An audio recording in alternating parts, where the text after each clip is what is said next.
bendiciones.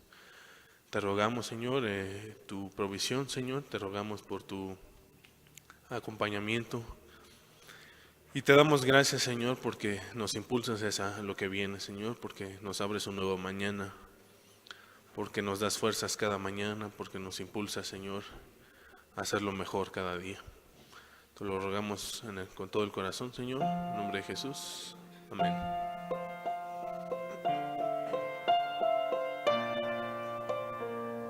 Buenos días, les invito a que se pongan de pie y vamos a cantar este canto que probablemente no conozcan, o sí, algunos de ellos.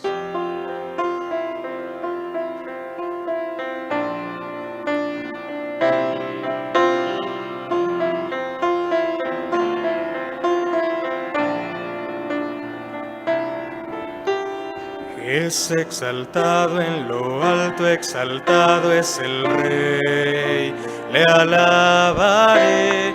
Es exaltado por siempre, exaltado, y yo le alabaré.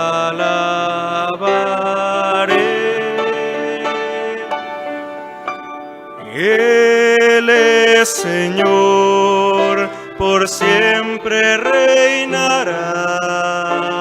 Su creación en él se gozará.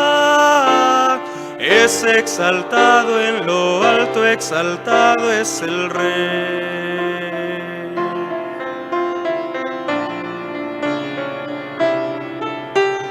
Es exaltado en lo alto, exaltado es el Rey. Le alabaré. Es exaltado por siempre, exaltado, y yo le alabaré.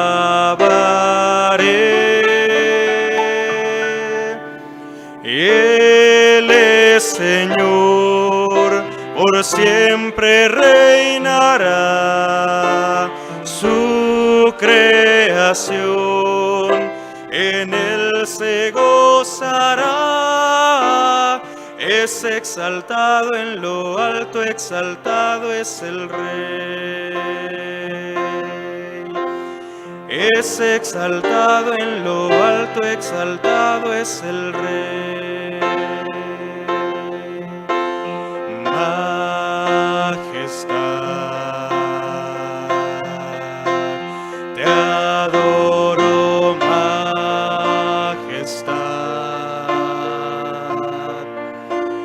Doy a Cristo toda gloria, alabanza y honor.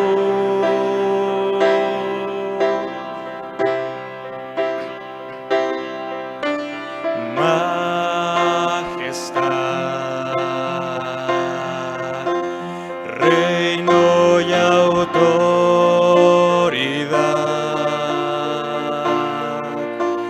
Desde tu trono fluye por siempre tu majestad.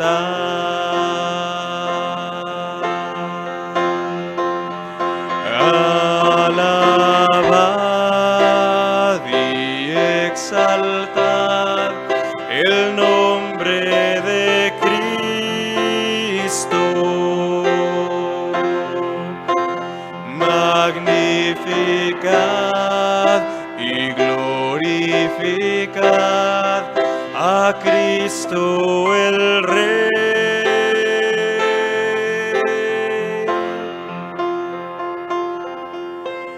Majestad, te adoro, majestad. Aquel que murió y resucitó es Rey y Señor.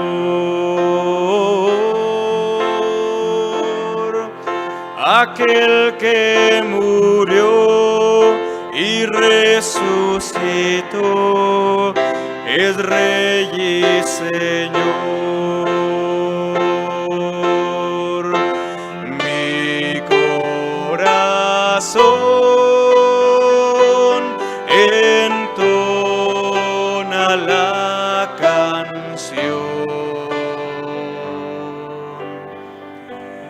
cuán grande es Él, cuán grande es Él. Mi corazón entona la canción. Cuán grande es Él, cuán grande es Él. Mi corazón entona la canción. Cuán grande es Él, cuán grande es Él. Mi corazón entona la canción. Cuán grande es Él, cuán grande es Él.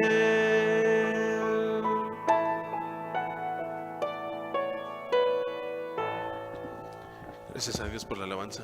Antes de dar paso a la aplicación, tendremos una participación especial con su esposa.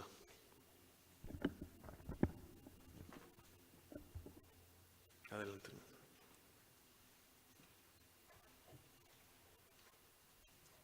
Buenos días, hermanos. Pueden tomar su lugar.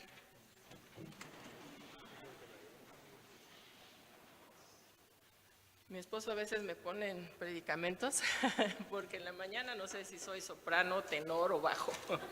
Pero bueno, le doy gracias a Dios porque nos permite como pareja, como esposos, alabar y bendecir su nombre, él de una manera y yo de otra.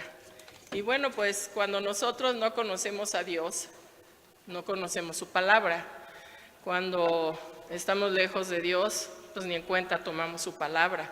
Pero cuando tenemos a Cristo en nuestra vida, en nuestro corazón, lo más importante es hacer su voluntad y hacer lo que dice su palabra.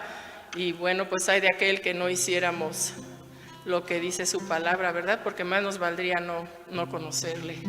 Y bueno, pues este canto es para su honra y su gloria, y si tú te lo sabes, entónalo conmigo. Yo no conocía su palabra y tú hiciste que llegara a mí. Como el sol alumbra en la mañana, mi corazón está de fiesta y es por ti. Señor, ilumíname, Señor, acompáñame. Quiero obedecerte siempre, oh Señor. Señor, ilumíname, Señor, acompáñame. Quiero obedecerte siempre, Señor. Hoy camino por un rumbo nuevo, ese rumbo que me lleva a ti. Y si alguien me pregunta algo, les diré que ahora y siempre viviré por ti.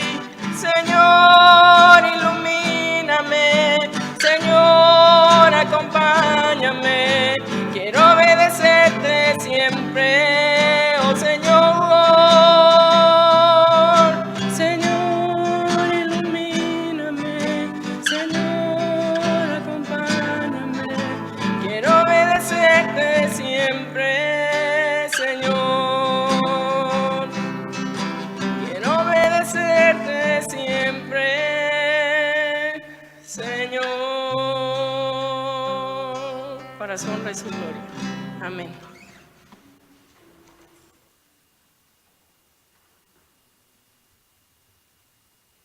Dios, cuántas gracias te damos esta mañana por la bendición que tenemos de venir delante de ti para traerte ofrenda de alabanza, para poner nuestro corazón delante de ti y pedirte que nos des ese deseo de obedecer tu palabra, no solamente de conocerla, sino de llevarla a cabo, para que tu nombre sea exaltado y reconocido en el mundo en el que vivimos.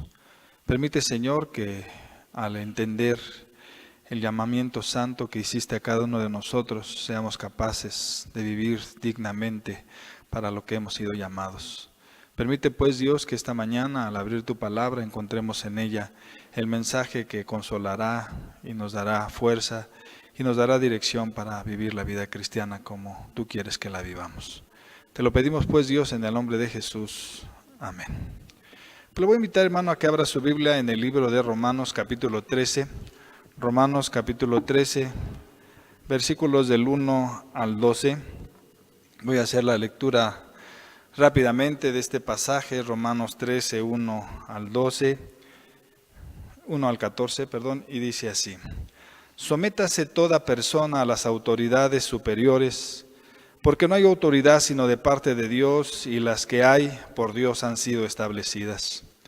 De modo que quien se opone a la autoridad, a lo establecido por Dios resiste, y los que resisten acarrean condenación para sí mismos, porque los magistrados no están para infundir temor al que hace el bien, sino al malo. ¿Quieres pues no temer la autoridad? Haz lo bueno y tendrás alabanza de ella, porque es servidor de Dios para tu bien. Pero si haces lo malo, teme, porque no en vano lleva la espada, pues es servidor de Dios, vengador para castigar al que hace lo malo. Por lo cual es necesario estarles sujetos, no solamente por razón del castigo, sino también por causa de la conciencia. Pues por esto pagáis también los tributos, porque son servidores de Dios que atienden continuamente a esto mismo. Pagad a todos lo que debéis, al que tributo, tributo, al que impuesto, impuesto, al que respeto, respeto, y al que honra, honra. No debáis a nadie nada, sino el amaros unos a otros, porque el que ama al prójimo ha cumplido la ley. Porque no adulterarás, no matarás, no hurtarás, no dirás falso testimonio, no codiciarás. Y cualquier otro mandamiento en esta sentencia se resume: amarás a tu prójimo como a ti mismo. El amor no hace mal al prójimo, así que el cumplimiento de la ley es el amor. Y esto, conociendo el tiempo, que es ya hora de levantarnos del sueño, porque ahora está más cerca de nosotros nuestra salvación que cuando creímos. La noche está avanzada y se acerca el día. Desechemos pues las obras de las tinieblas y vistámonos de las armas de la luz. Andemos como de día, honestamente, no en glotonerías y borracheras, no en lujurias y lascivias, no en contiendas y envidia, sino vestidos del Señor Jesucristo, y no proveáis para los deseos de la carne. Bueno, esta mañana les agradezco la invitación que me dan para poder compartir la palabra. Y el tema o el título de este sermón es El pastor y su participación en la política. Pues yo he visto muy activos a mis hermanos, ¿verdad? En sus muros, en sus face, colocando toda clase de propagandas y toda clase de propuestas. Y a veces me pregunto qué tan correcto es que el siervo de Dios, el ministro del Evangelio, participe en la política. Y bueno, permítame usar este texto para dar mi opinión, pero también para llevarnos un mensaje que seguramente nos ayudará a entender mejor qué es lo que Dios espera de nosotros. La Biblia enseña que todo hombre, sin excepción, debe someterse a la autoridad puesta por Dios. Dios ordena a sus hijos que participen activamente en crear y formar un mundo mejor. Y es precisamente el gobierno humano quien nos abre una puerta para llevar a cabo cabalmente esta tarea. Nuestro país está en días de decidir quién nos gobernará como nación. Estamos siguiendo con mucha atención a los contendientes y en qué posición los sitúan las encuestas. Tal vez ustedes ya tengan resuelto por quién votar. Y hacen bien, porque Dios espera esto de nosotros. Hace poco Estaba viendo la televisión y escuché un analista político decir que en materia de política y de elecciones a nivel mundial siempre gana la mentira mejor contada. Esto me hizo recordar que la Biblia menciona que Satanás es el Dios de este mundo, el príncipe de la potestad del aire, que Satanás es la mayor influencia sobre las ideas, las opiniones, las metas, las esperanzas y los puntos de vista de las mayorías de las personas. Su influencia abarca también la filosofía del mundo, la educación y el comercio, los pensamientos, ideas, especulaciones y falsas religiones del mundo están bajo su control y han surgido de sus mentiras y engaños. ¿Cómo entonces podemos nosotros, el pueblo de Dios, contrarrestar las mentiras del diablo? La Biblia dice de una manera muy clara y tajante que solo la verdad da libertad. Y que si el Hijo no nos libertare, no seremos verdaderamente libres. Vivimos tiempos electorales que dividen nuestras opiniones y que por ignorancia de las Escrituras desafortunadamente divide también nuestras relaciones como hijos de Dios. ¿Qué debemos hacer? ¿Y qué no debemos hacer como ministros de Dios cuando de política se trata? Regresemos al pasaje. Romanos 13. ¿Qué nos enseña? Para comenzar, el versículo 1 dice, sométase toda persona. La idea es que todo hombre, todo creyente, sin excepción, debe someterse a la autoridad establecida por Dios. A veces este pasaje ha traído una serie de controversias y ha hecho que las discusiones se polaricen y digan, bueno, si la Biblia dice que debemos someternos a la autoridad, y si no lo hacemos, estamos resistiendo a Dios. ¿A qué se refiere? Es muy simple. El mismo pasaje nos da la interpretación. Fíjese lo que dice. Sométase toda persona. Cuando dice toda persona, quiere decir que ninguna persona quede excluida. Está hablando aún de los que gobiernan o tienen alguna posición política dentro de nuestro país. Toda persona debe someterse a la autoridad establecida por Dios. ¿Cuál es la autoridad de la cual habla la Biblia? Quiero que rápidamente vayamos a 3 pasajes que nos van a dar con claridad la idea de este pasaje de Romanos 13. El primer pasaje quiero que busques, se encuentra en Génesis 2, 16 y 17. Génesis 2, 16 y 17.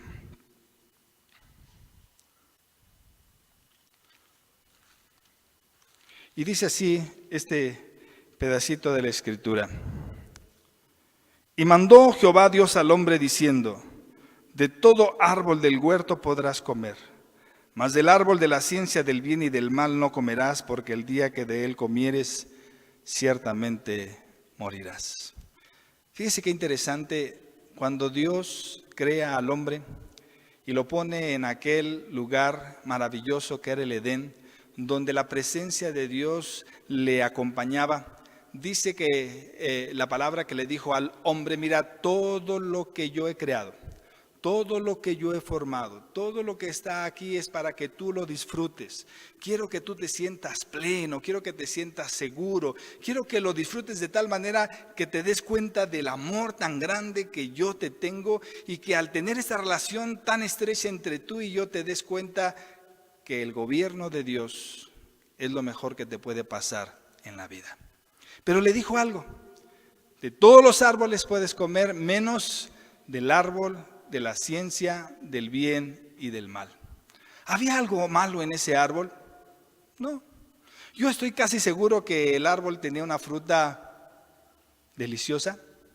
Estoy seguro que el árbol tenía una fruta atractiva. Estoy seguro que aquellos colores intensos y aquella dulzura o aquel esplendor o aquella frescura atrapaba la vista de los hombres.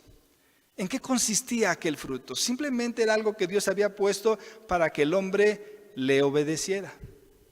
Eso era la intención de Dios. Quiero que el hombre al que yo amo, al que he puesto en el mejor lugar, me obedezca. Todo lo puedes hacer, pero esto no lo toques. Esto no lo comas. Esto que no sea parte de tu vida. Dios esperaba que el hombre obedeciera. Quiero que busques otro pasaje, Génesis 6:13, rápidamente, Génesis 6:13. ¿Qué dice Génesis 6:13? Dice así. Y dijo pues Dios a Noé: he decidido el fin de todo ser, porque la tierra está llena de violencia a causa de ellos, y aquí que yo los destruiré con la tierra. Dice que la maldad del hombre creció. Dice que el hombre perdió su intimidad con Dios y que al perder esta intimidad, esta relación profunda y estrecha con Dios, el hombre fue creando en su corazón maldad que lo fue apartando más y más y más de Dios y estaba siendo controlado por la violencia. Cuando Dios vio esto, dijo: tengo que ejercer mi justicia y tengo que detener la maldad. Y la única manera de hacerlo es que Él de manera directa entrara y destruyera al hombre. Y tú conoces la historia. Dice que Dios hizo que viniera un gran diluvio, que hizo que desapareciera de la tierra el ser humano y solamente los que entraron a aquella arca fueron salvados. Pero vayamos a otro pasaje, rápidamente, Génesis 9:6. Génesis 9:6.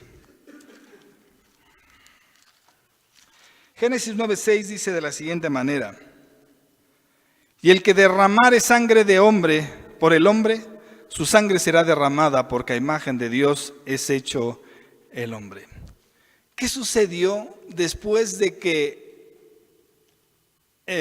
Noé sale de esta arca y vuelve a encontrarse con este planeta y empieza a edificar una nueva forma de vida?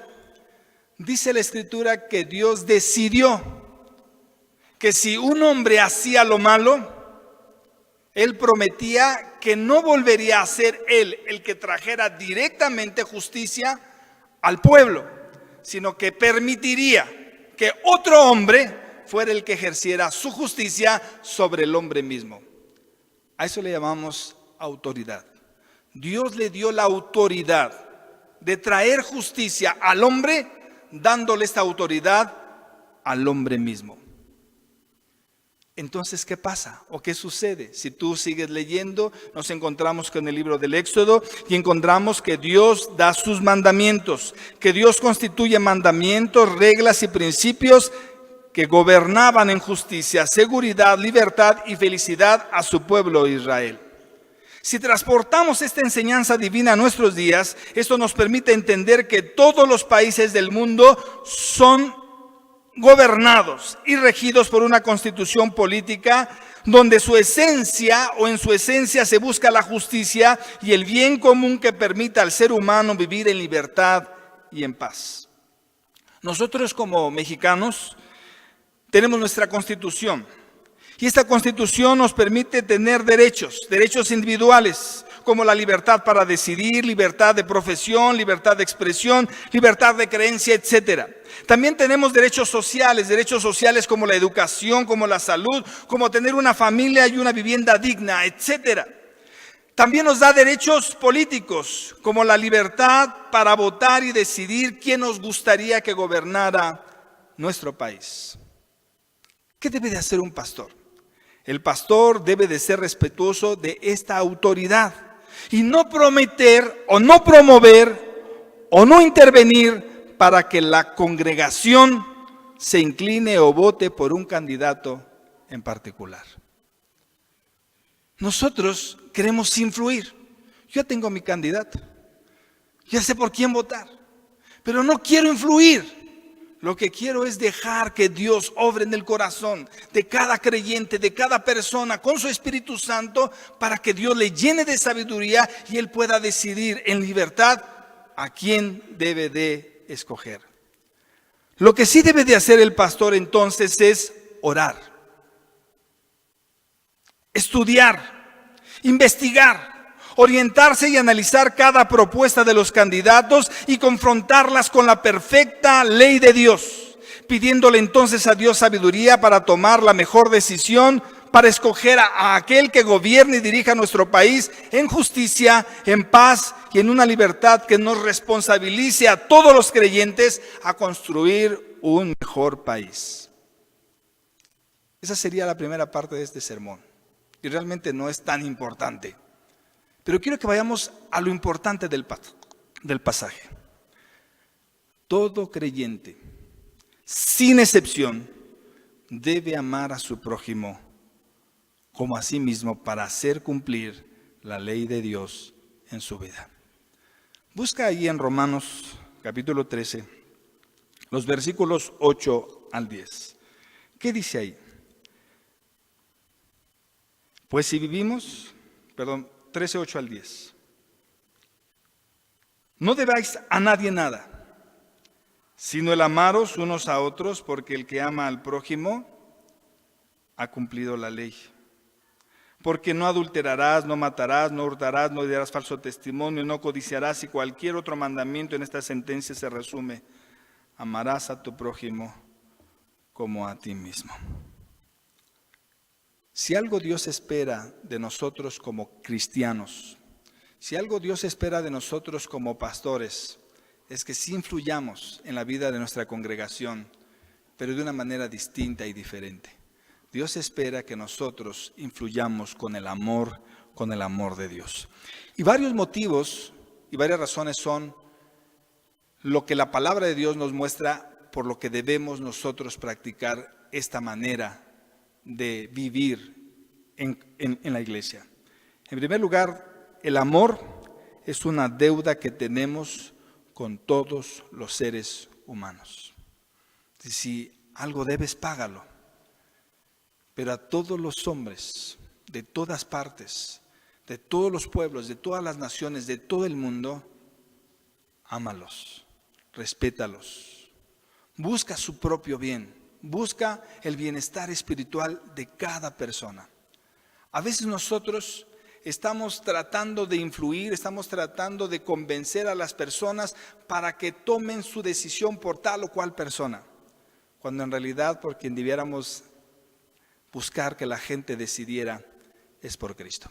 Le voy a platicar una historia rápidamente. Conocí a un hermano, un buen hermano, un hermano bien sencillo, bien humilde. Él era chofer de un taxi. Él siempre traía su Biblia, él oraba. Y recuerdo que en una ocasión nos platica que levantó en el camino a un cristiano. Y vio el hermano que traía su Biblia, este hermano taxista, en la parte delantera. Le dijo: ¿usted es cristiano? Y le dice el hermano: sí, gloria a Dios, soy cristiano. Ay, hermano, pues qué gusto, qué bueno que podemos irnos juntos para platicar. Y entonces le dijo: mire, le voy a platicar. Yo tengo un pastor, un pastor increíble. Mi pastor es el pastor de una de las iglesias más grandes de la Ciudad de México. Es un gran expositor de la palabra. Ha expuesto la palabra de Dios en diferentes partes de la República y de manera internacional ha ido a muchos países. Tenemos una iglesia tan grande, tan fuerte, tan poderosa. Hermano, me siento tan feliz de tener a mi lado un pastor como este. Y entonces, de manera pues muy sutil, le pregunta este hermano al hermano chofer: ¿y su pastor? ¿Quién es su pastor? Y él le dijo: pues fíjese que mi pastor no es tan grande como el suyo. Mi pastor no predica a nivel internacional. Mi pastor no tiene la iglesia más grande en la Ciudad de México. Mi pastor es el hijo de un carpintero. Este no tiene dónde recostar su cabeza. Y me ama tanto que dio su vida en la cruz del Calvario por salvar la mía. ¿Se da cuenta? A veces nosotros queremos poner en un lugar a las personas donde el único lugar que le corresponde ser puesto de la parte alta, por encima de todos los hombres, es a nuestro Señor Jesucristo.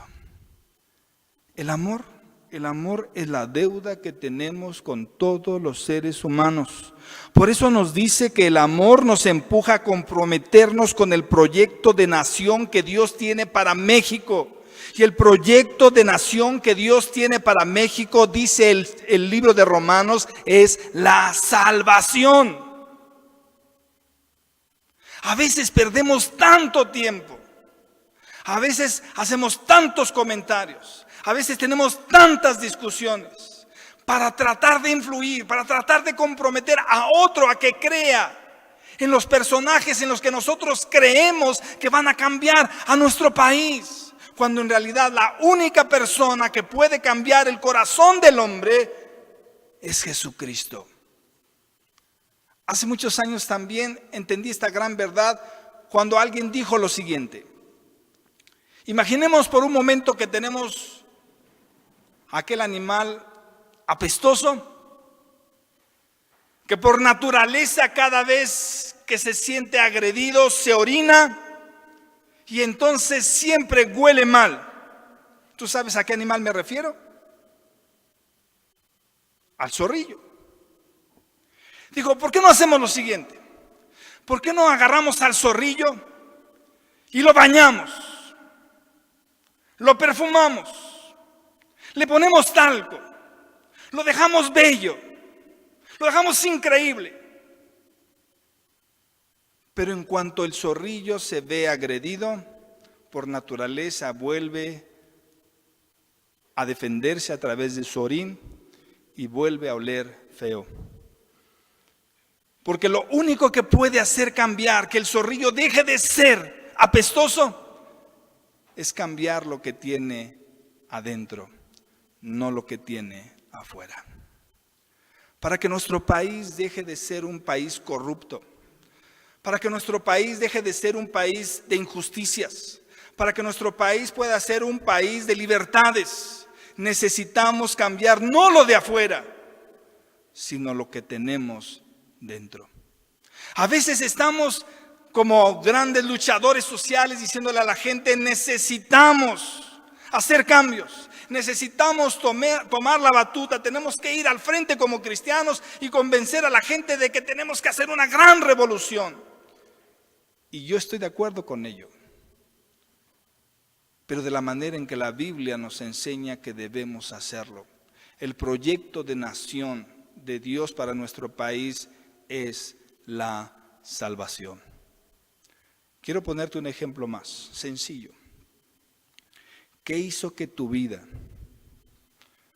se detuviera y tuviera cambios significativos? ¿Qué hizo que tu maldad se convirtiera en parte de tu historia y no en la práctica diaria de tu vida?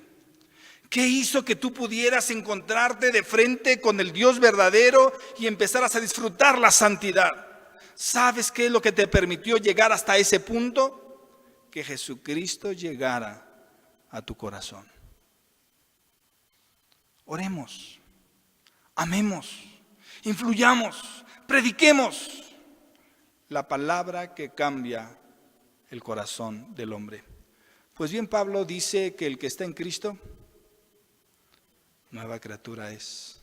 Las cosas viejas pasaron, he aquí todas son hechas nuevas.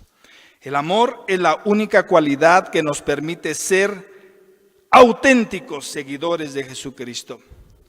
Dicen, esto conocerán que sois mis discípulos en que os améis los unos a los otros. Desechemos pues, dice Romanos 13, toda obra del diablo. Romanos 13 también dice, luchemos y defendamos los principios divinos. Romanos 13 dice, vivamos de tal manera que vean en nosotros a Jesucristo. Romanos 13 nos enseña que seamos verdaderos luchadores sociales y que prediquemos con el ejemplo. Ve cómo lo dice en los últimos versículos.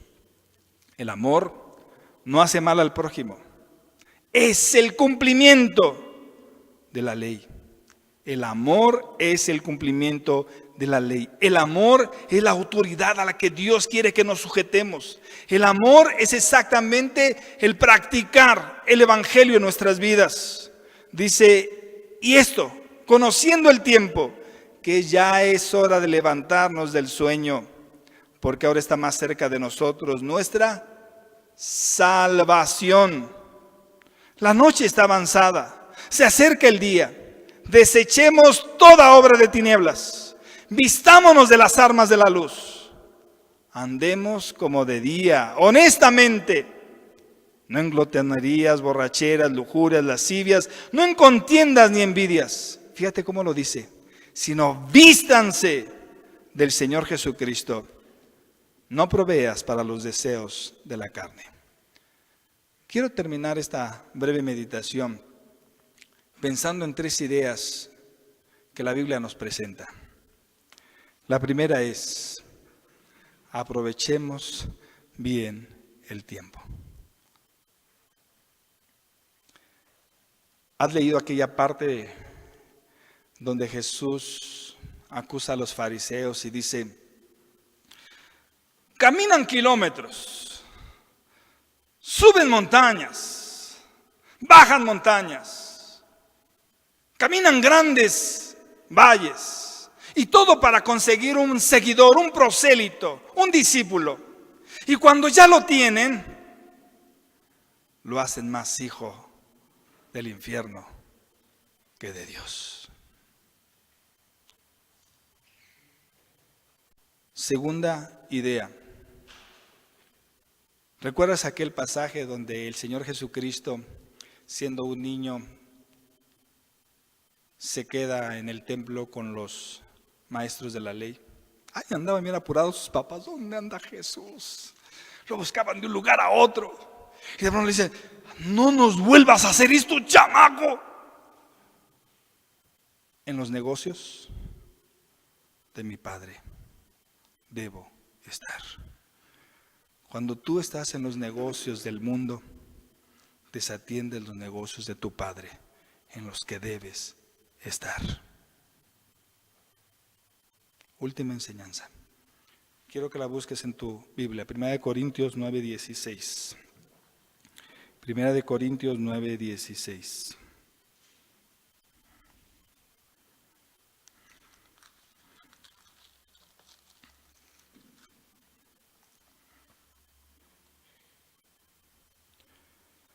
Pues si anuncio el Evangelio, no tengo por qué gloriarme, porque me es impuesta necesidad. Y ay de mí, si no anunciare el Evangelio. Mi hermano, mi hermana, dice que el anunciar el Evangelio no me da motivos para sentirme mejor que los demás. Tal vez soy igual o peor que aquellos que, desconociendo la Escritura, no están haciendo la voluntad de Dios.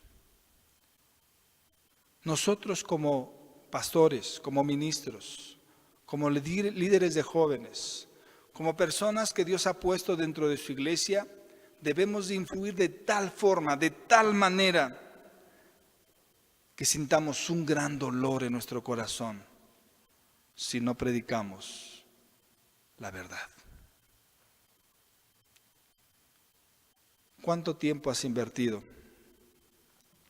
en que otros estén convencidos de votar por alguien que no son más que personas dirigidas, gobernadas, controladas por el diablo?